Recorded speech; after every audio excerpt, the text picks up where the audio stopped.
আসসালামু আলাইকুম। আপনাদের সবাইকে স্বাগত জানাচ্ছি এখনকার আলোচনা। আপনাদের সঙ্গে আছি আমি সিরাজুল ইসলাম। দর্শক, মার্কিন প্রেসিডেন্ট ডোনাল্ড ট্রাম্প হুমকি দিয়েছেন শিগগিরই হরমুজ পল্লীকে আমেরিকার নিজের ভূখণ্ড বলে তিনি ঘোষণা দেবেন।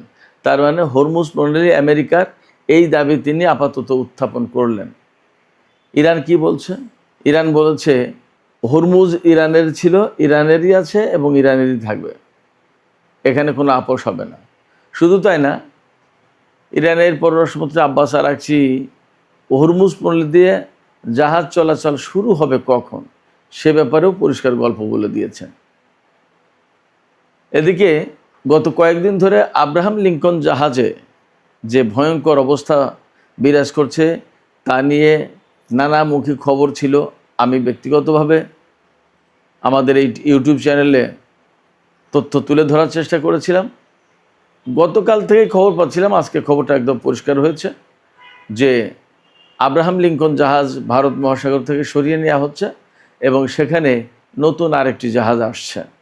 আরেকটি খুবই গুরুত্বপূর্ণ খবর আছে মধ্যপ্রাচ্যের জন্য, সেটি হচ্ছে যে কুয়েত, যে দেশের হাতে বিশ্বের টোটাল তেল রিজার্ভ যা আছে তার 6% আছে এই কুয়েতের হাতে, সেই কুয়েত গত 6 মাস ধরে তেল বিক্রির মারাত্মক সংকটে। কেন এই সংকট এবং দেশটিকে কোথায় নিয়ে যাচ্ছে, কি পরিস্থিতি তৈরি হচ্ছে? সুপ্রিয় দর্শক, এই বিষয়গুলো নিয়ে আজকের ভিডিওতে বিস্তারিত আলোচনা করার চেষ্টা করব।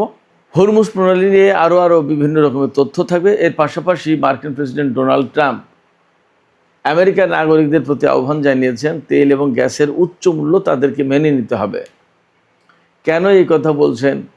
ইরান যুদ্ধে আসলে সর্বশেষ পরিস্থিতি কি, কোথায় গিয়ে দাঁড়িয়ে আছে পরিস্থিতি, এই সমস্ত নিয়ে আমি আজকের ভিডিওতে বিস্তারিত তথ্য তুলে ধরার চেষ্টা করব। আশা করি আপনারা শেষ পর্যন্ত সঙ্গে থাকবেন। আর ভিডিও ভালো লাগলে লাইক কমেন্ট শেয়ার করবেন এবং চ্যানেলটি সাবস্ক্রাইব করে সাথেই থাকবেন। দর্শক, চলুন আমরা বিস্তারিত আলোচনা করি। প্রথমেই যে গল্প বলছিলাম, যে কথা বলছিলাম, সেটা হচ্ছে যে হরমুজ প্রণালীকে আমেরিকা তার নিজের ভূখণ্ড বলে দাবি করছে আপাতত। আমেরিকা বলতে মার্কিন প্রেসিডেন্ট ডোনাল্ড ট্রাম্প, তিনি বলেছেন হরমুজ প্রণালী নিজেদের এলাকা, অর্থাৎ এটা আমেরিকার অংশ। এই ঘোষণা তিনি খুব শিগগিরই দেবেন, গতকালকে বলেছেন। গতকাল মানে সবসময় মনে রাখবেন যে বাংলাদেশ এবং আমেরিকার ভেতরে প্রায় 11 ঘন্টার সময়ের পার্থক্য, যেহেতু অতএব আমাদের বাংলাদেশে যখন বুধবার তখন ওখানে মঙ্গলবার, বাংলাদেশে যখন শনিবার তখন আমেরিকায় শুক্রবার, মোটামুটিভাবে এরকম হিসাবটা। একদম পুরোপুরি 11 ঘন্টার পার্থক্য বললাম তো যাই হোক, তিনি সাংবাদিকদের বলেছেন যে আমি খুব শিগগিরই হরমুজ প্রণালী আমেরিকার এই ঘোষণা দিতে যাচ্ছি। অদ্ভুত কথা, আমেরিকা জীবনে কখনো কোনোদিন এই এলাকায় কি ছিল, আমেরিকার ভূখণ্ড হয় কি করে? পরে আবার কেউ কেউ ব্যাখ্যা দিচ্ছেন যে মার্কিন প্রেসিডেন্ট ডোনাল্ড ট্রাম্প এটা কৌতুক করে বলেছেন। অন্য দেশের ভূখণ্ড নিয়ে একজন প্রেসিডেন্ট এইরকম কৌতুক করবেন, এই প্রেসিডেন্টের ব্যক্তিত্ব সম্পর্কেই তো প্রশ্ন ওঠে। যাই হোক, ডোনাল্ড ট্রাম্প এই ঘোষণা দেওয়ার পর যে হরমুজ প্রণালী আমেরিকার অংশ, সেটা আমি খুব শিগগিরই ঘোষণা দেব, এই কথা বলার পর তাৎক্ষণিকভাবেই ইরানের পক্ষ থেকে ইরানের অন্যতম উপপররাষ্ট্রমন্ত্রী কাজেম গরিবাবাদী, তিনি বলেছেন যে হরমুজ ইরানের ছিল, ইরানের জনগণের ছিল, আছে এবং থাকবে। ইরান কাউকে ভয় পায় না, কোনো হুমকি দিলে কেউ যেমন ভীত হয় না, তেমনি কারো বিরুদ্ধে যুদ্ধ করতেও ভয় পায় না। কাজেম গরিবাবাদ বলেছেন যে কোনো শক্তির বিরুদ্ধে ইরান তার শক্তি প্রদর্শন করতে, তার ক্ষমতা দেখাতে মোটেই কুণ্ঠাবোধ করে না। এর মানে হচ্ছে ডোনাল্ড ট্রাম্প কৌতুক করেই বলুন আর ভুলবশত বলুন আর যেভাবেই বলুন, হরমুজ প্রণালী নিয়ে যে কথা বলেছেন সে ব্যাপারে কিন্তু আসলে সিরিয়াসলি রিয়্যাক্ট করলো ইরান। এবার সেই ইরানের পররাষ্ট্রমন্ত্রী সাইদ আব্বাস আরাকচি, তিনি বলেছেন হরমুজ প্রণালী জাহাজ চলাচলের জন্য কবে খুলবে এটা সম্পূর্ণভাবে নির্ভর করছে আমেরিকার উপরে। আমেরিকা যখন ইরানের শর্তগুলো মেনে নেবে তখন শুধুমাত্র এই হরমুজ প্রণালী খোলা হবে, তার আগে নয়। একই সাথে তিনি বলেছেন, কোনো কোনো জায়গায় খবর বের হচ্ছে যে হয়তো ইরান এবং আমেরিকা আলোচনায় বসতে যাচ্ছে। সেই ব্যাপারে আব্বাস আরাকচি পরিষ্কার করে বলেছেন যে আমেরিকার সাথে ইরানের কোনো আলোচনা চলছে না। পাকিস্তান এবং কাতারের মাধ্যমে আমেরিকার সাথে কিছু বার্তা আদান প্রদান হয়েছে, এর মানে এই না যে আমরা আলোচনায় বসে যাচ্ছি আমেরিকার সাথে। আব্বাস আরাকচি যে কথা বলতে চেয়েছেন সেটি হচ্ছে এই, যে আমেরিকা যখন ইরানকে কোনো বার্তা দেবে, স্বাভাবিকভাবে ভদ্রতা হচ্ছে সেই বার্তার জবাব দেয়া। ধরুন আপনি আমাকে একটা কথা বললেন যে এইটা করা যাবে কি না, আমার পক্ষ থেকে সাধারণ ভদ্রতা, আপনি যদি আমার শত্রুও হন তাহলেও আমি আপনাকে বলবো যে না, যাবে না। এটা ভদ্রতা, সৌজন্যতা।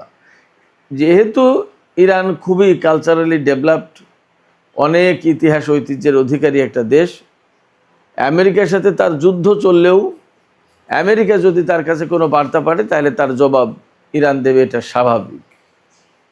হ্যাঁ, কখনো কখনো হয়তো একেবারে টোটালি কিছু না বলে চুপ থাকতে পারে, সেটা এমন যে সেই কথাটা বললে দেখা গেল যে ইরান কূটনৈতিকভাবে ক্ষতিগ্রস্ত হবে, তখন হয়তো বলবে না। কিন্তু স্বাভাবিক সৌজন্যতা, ভদ্রতা যেটা, সেখানে ইরান অবশ্যই এই সংকীর্ণতার ভিতরে পড়বে না, তারা জবাব দেবে, কথা বলবে। তো আমেরিকার পক্ষ থেকে পাকিস্তান এবং কাতারের মাধ্যমে হয়তো কিছু তথ্য দেওয়া হয়েছিল, বার্তা দেওয়া হয়েছিল ইরানকে। ইরান তার জবাব দিয়েছে এই কাতার এবং পাকিস্তানের মাধ্যমে, তারা নিজেরা দেয়নি। এবং সেই কারণে আব্বাস আরাকচি একদম সুস্পষ্ট করে বলেছেন যে আমেরিকার জাহাজ থেকে শুরু করে কার কবে কোন জাহাজ চলবে হরমুজ প্রণালীতে, কবে কখন এই হরমুজ প্রণালী একদম উন্মুক্ত করে দেওয়া হবে, এ সমস্ত সব কিছু নির্ভর করছে আমেরিকা কবে ইরানের শর্ত মেনে নেবে তার উপরে। কিন্তু গতকাল যে খবর দিয়েছি আমরা, এবং ইরানের পক্ষ থেকেই খবর এসছে যে ইরানের সংসদীয় কমিটিতে একটা প্রস্তাব পাশ হয়েছে, হয়তো সেটা বিল আকারেই সংসদে উত্থাপন করা হবে, বা সংসদে উত্থাপন করা হয়েছিল সেটা বিশেষ কমিটিতে দেওয়া হয়েছে, সেখানে পাশ হয়েছে যে হরমুজ প্রণালী দিয়ে ইসরায়েল এবং আমেরিকা তাদের কোনো জাহাজ পরিচালনা করতে পারবে না, আমেরিকা এবং ইসরায়েলের জাহাজ নিষিদ্ধ। ব্যাপারটা যদি তাই হয় তো তাহলে হরমুজ প্রণালী দাবি করা তো পরের কথা, হরমুজ প্রণালী তাদের জন্য আদৌ খুলবে কিনা সেটাই তো এখন প্রশ্ন। এবং এই যে মার্কিন নৌ ব্লকেড, এই নৌ ব্লকেড আরও দীর্ঘস্থায়ী করবে বলে ডোনাল্ড ট্রাম্পের পক্ষ থেকে বলা হয়েছে। তিনি বলেছেন যে অনির্দিষ্টকালের জন্য ইরানের বিরুদ্ধে এই ব্লকেড থাকবে। তো যদি ব্লকেড থাকে তাহলে ইরানও খুলবে না হরমুজ প্রণালী, এটা স্বাভাবিক। শুধু তাই না, ইরানের পক্ষ থেকে কথাও বলা হয়েছে যে ব্লকেড তোলার জন্য ইরানে যা করণীয় ইরান তা করবে, অর্থাৎ মার্কিন বাহিনীর উপর হামলা চালাতে পারে। এবং সেই রকম কিন্তু আকার ইঙ্গিত আমরা অনেক কিছু পাচ্ছি। এই প্রস্তুতি যেমন ইরানের পক্ষ থেকে হচ্ছে, একই রকমের প্রস্তুতির খবর পাওয়া যাচ্ছে আমেরিকার পক্ষ থেকেও। সেক্ষেত্রে চূড়ান্ত একটা যুদ্ধের আশঙ্কা কিন্তু মধ্যপ্রাচ্যে হরমুজ প্রণালী এলাকায় রয়েছে। আমেরিকা বললেই হবে না যে হরমুজ প্রণালী এলাকায় তাদের ব্লকেড অনেক দিন ধরে চলবে, ইরান এর বিরুদ্ধে ব্যবস্থা নেবে, এমন খবরও আমরা পাচ্ছি। হরমুজ প্রণালী খুলছে না এবং বলা হচ্ছে বেশ কিছুদিন ধরে মধ্যপ্রাচ্য থেকে এক ফোঁটা তেলও আমেরিকায় যায়নি। এটাই ইতিহাসে সম্ভবত প্রথম, এটা বিরাট একটা ঘটনা। এবং ডোনাল্ড ট্রাম্প কিন্তু এখন বলছেন, দেশটির জনগণের প্রতি আহ্বান জানিয়েছেন যে তেল এবং গ্যাসের প্রাইস মূল্য অনেক বেশি থাকবে, এটা তোমাদের সবাইকে মেনে নিতে হবে।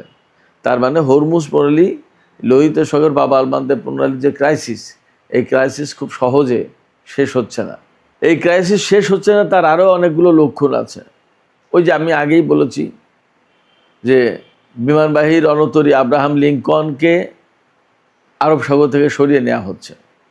আরব সাগর থেকে সরিয়ে নিয়ে সেখানে রিপ্লেস করা হবে জর্জ ওয়াশিংটন বিমানবাহী যুদ্ধ জাহাজকে। এই জর্জ ওয়াশিংটনকে যখন মোতায়েন করা হবে ভারত মহাসাগর অর্থাৎ হরমুজ প্রণালীতে বা ইরানের উপর ব্লকেড চালু রাখতে, তখন একই পরিস্থিতি দাঁড়াবে। তার মানে দীর্ঘমেয়াদী হচ্ছে হরমুজ সংকট। এখন এখানে একটা প্রশ্ন আসছে, আব্রাহাম লিঙ্কন সরিয়ে নিয়ে জর্জ ওয়াশিংটনকে এখানে এনে কি করবে আমেরিকা? নিশ্চয়ই যুদ্ধ করার চেষ্টা করবে, বাট ইরানও তো যুদ্ধ করবে। আব্রাহাম লিঙ্কন এবং জেরাল্ড আর ফোর্ড মিলে যখন হরমুজ প্রণালী খুলতে পারলো না, তখন জর্জ ওয়াশিংটনের কি ক্ষমতা আছে যে তারা এসে হরমুজ প্রণালী খুলবে? তারা যা করতে পারে সেটা বড় জোর এই হরমুজ প্রণালী এলাকায় ব্লকেটটা, নৌ অবরোধটা কার্যকর রাখতে পারে। কিন্তু আমি আগেই বলেছি, যথেষ্ট সম্ভাবনা রয়েছে ইরান মার্কিন নৌবাহিনীর উপর হামলা চালাবে। তাতে জেরাল্ড আর ফোর্ড আগে একবার ক্ষতিগ্রস্ত হয়েছে, এখন জর্জ ওয়াশিংটন ক্ষতিগ্রস্ত হয় কিনা সেটাও একটা দেখার বিষয়। মোটামুটিভাবে সব জায়গা থেকে খবর পাওয়া যাচ্ছে, সূত্র থেকে, যে ইরান যদি মার্কিন বাহিনীর উপরে হামলা চালায় তাহলে এবার প্রধান লক্ষ্য হবে মার্কিন বাহিনীর জাহাজ। এতদিন কিন্তু ইরান আমেরিকার জাহাজগুলো লক্ষ্য করে হামলা চালায়নি, এখন তাই হতে যাচ্ছে। আব্রাহাম লিঙ্কন মোতায়েন করে রেখে ইরানের বিরুদ্ধে যুদ্ধ করবে, নৌ ব্লকেড অব্যাহত রাখবে। এই জন্য 2025 সালে অর্থাৎ গত বছরের 21শে নভেম্বর এই জাহাজ আমেরিকার স্যান ডিয়েগো ঘাঁটি থেকে ছেড়ে আসে, বন্দর থেকে ছেড়ে আসে, এবং এখনও পর্যন্ত ভারত মহাসাগরে মোতায়েন রয়েছে। তার মানে এই জাহাজের যত সেনা, নাবিক, যত যা কিছু, তারা এত মাস ধরে টানা একটা জাহাজে, এবং সেই জাহাজের বাথরুম টয়লেট নষ্ট হয়ে গেছে, কিচেন খারাপ হয়েছে, গোসলের শাওয়ার টাওয়ার সমস্ত সব কিছু নষ্ট হয়ে গেছে, ফাঙ্গাস পড়েছে, খাবার দাবারের অভাব, এবং সেখানে সেনারা প্রচণ্ডভাবে মানসিক সমস্যায়, কেউ কেউ জাহাজ থেকে লাফ মেরে আত্মহত্যা করার চেষ্টা করেছে বা পালিয়ে যাওয়ার চেষ্টা করেছে, এবং এই জাহাজে মারামারি হয়েছে, অন্তত 7 জন নিহত হয়েছে, এইরকম খবরও ছড়িয়েছে। এই জাহাজের যে সমস্ত নাবিক সেনা রয়েছে তাদের পরিবারের লোকজন আমেরিকার ভারপ্রাপ্ত নৌ সচিব হাঙ্ক কাওয়ের সাথে বৈঠক করেছেন, এবং সেখানে চেঁচামেচি, নানা রকমের কথাবার্তা হয়েছে। মার্কিন কংগ্রেসে কথা হয়েছে, মার্কিন সিনেটর ব্লুমেনথাল তিনি সরাসরি যুদ্ধমন্ত্রী পিট হেক্সেদের কাছে চিঠি লিখেছেন, জানতে চেয়েছেন, এবং সেখানে এই আব্রাহাম লিঙ্কনের জাহাজের অবস্থা তিনি তুলে ধরেছেন। আমি যে সংকটগুলোর কথা বললাম, এই সংকটগুলোর কথা তিনি তুলে ধরেছেন। তিনি তুলে ধরে জানতে চেয়েছেন যে আব্রাহাম লিঙ্কন জাহাজের অবস্থা কি, সেটা জানাতে হবে জাতিকে। এই পরিস্থিতিতে আব্রাহাম লিঙ্কন সরিয়ে নিচ্ছে এবং জর্জ ওয়াশিংটন আসছে। জর্জ ওয়াশিংটনের ভাগ্যেও তো একই পরিণতি হবে বলে মনে করা হয়। এবং শুধু তাই না, ইরান যদি নতুন করে যুদ্ধ শুরু করে এবং মার্কিন নৌবাহিনীর বিরুদ্ধে হামলা বা অভিযান শুরু করে, তাহলে এই জাহাজ হামলার মুখে পড়তে পারে। সুপ্রিয় দর্শক, হরমুজ প্রণালীতে যখন এই রকম মারাত্মক সংকট রয়েছে, সেই সংকট এড়িয়ে কুয়েতের মতো একটা দেশ কোনো তেল বিক্রি করতে পারছে না, একেবারেই না। ইরাক কিন্তু এই যুদ্ধের আগে যে পরিমাণে তেল বিক্রি করতো, এই যুদ্ধের ভেতরে ইরাক তার চেয়ে অনেক বেশি তেল বিক্রি করেছে, কিন্তু কুয়েত গত 6 মাসে 1 ফোঁটা তেলও বিক্রি করতে পারে। কারণ কুয়েত, বাহরাইন এই দুটি দেশ থেকে সবচেয়ে বেশি হামলা চালিয়েছে ইরানের উপরে মার্কিন সামরিক বাহিনী। কুয়েত এবং বাহরাইনকে বারবার ইরানের পক্ষ থেকে বার্তা দেওয়া হলেও তা তো কানে নেয়নি, বরং তারা মার্কিন বাহিনীর সাথে যুক্ত হয়ে নাকি বিমান হামলা চালিয়েছে ইরানের উপর, এমন খবরও এসেছে। এই জায়গা থেকে বাহরাইন, কুয়েতের জাহাজ একদম টোটালি অ্যালাউ করা হচ্ছে না হরমুজ প্রণালী দিয়ে বের হওয়ার জন্য, যার কারণে কোনো তেল বিক্রি করতে পারছে না। অথচ এই কুয়েত তার যে টোটাল যে ইনকাম, তার 90% অর্থাৎ 100 টাকায় ইনকাম হলে তার 90 টাকায় ইনকাম হয় এই তেল বিক্রি করে, তেল রপ্তানি করে, অপরিশোধিত তেল রপ্তানি করে, এবং বিপুল অঙ্কের টাকা ইনকাম করে কুয়েত।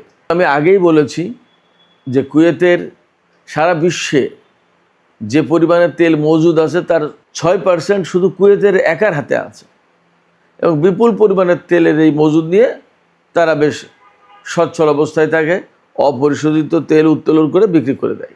কতটা ধনী দেশ কুয়েত সেটা তো আমরা সবাই জানি। কিন্তু গত 6 মাস ধরে তারা মারাত্মক সংকটে পড়েছে, এক ফোঁটা তেলও বিক্রি করতে পারছে না। শুধু তাই না, এই সংকটের কারণে দেশের ভেতরে কিন্তু জনগণের মনে বেশ ক্ষোভ সৃষ্টি হয়েছে, নানামুখী বিক্ষোভ মিছিল এই সমস্ত কথা শোনা যাচ্ছে। বিশেষ করে কুয়েতে কেন মার্কিন সেনা মোতায়েন থাকবে, এটার বিরুদ্ধে কুয়েতে নাকি বিভিন্ন সময় একের পর এক বিক্ষোভ হয়ে আসছে, বাট মিডিয়াতে সেগুলো খুব একটা আসতে দেওয়া হচ্ছে না, সামাজিক মাধ্যমে কিছু কিছু পাওয়া যাচ্ছে। আজকেই একটা খবর শোনা, এই খবর সত্য নাকি মিথ্যা আমি তা ক্লিয়ারলি জানি না, বাট সামাজিক মাধ্যমে একজন ব্যক্তি লিখেছে কুয়েতের আমির নাকি সৌদি আরবে পালিয়ে গেছে এবং সেনাবাহিনীর একটা অংশ জনগণের সাথে মিশে গেছে। জনগণের সাথে মিশে যাওয়ার মানেই হচ্ছে তাহলে জনগণ রাস্তায় নেমেছিল বা নেমেছে। আসলে কি হচ্ছে আমরা জানি না, এ খবর হয়তো ভুলও হতে পারে, আবার সঠিক হতে পারে, হয়তো সময় বলে দেবে, দেখা যাক, আমরা অপেক্ষায় থাকি। তবে এ কথা ঠিক, মধ্যপ্রাচ্যের অনেক দেশে এই যুদ্ধের প্রেক্ষাপটে অনেক কিছু ঘটতে পারে, অনেক পরিবর্তন হতে পারে, কারণ আমেরিকার উপস্থিতি অনেক দেশের মানুষই পছন্দ করছে না। সুপ্রিয় দর্শক, আজকের আলোচনা এখানে শেষ করতে চাই। আলোচনা শেষের আগে আপনাদের কাছে আপনাদের মতামত জানতে চাই। এই যে হরমুজ নিজেদের ভূখণ্ড বলে ডোনাল্ড ট্রাম্প খুব শিগগিরই ঘোষণা দেবেন এমন একটা মন্তব্য করেছেন, এই মন্তব্যের আসলে কতটা গুরুত্ব আছে বলে আপনারা মনে করেন? আপনাদের মতামত জানিয়ে কমেন্টে লিখতে পারেন। আর ভিডিও ভালো লাগলে লাইক, কমেন্ট, শেয়ার করবেন এবং চ্যানেলটি সাবস্ক্রাইব করে সাথেই থাকবেন।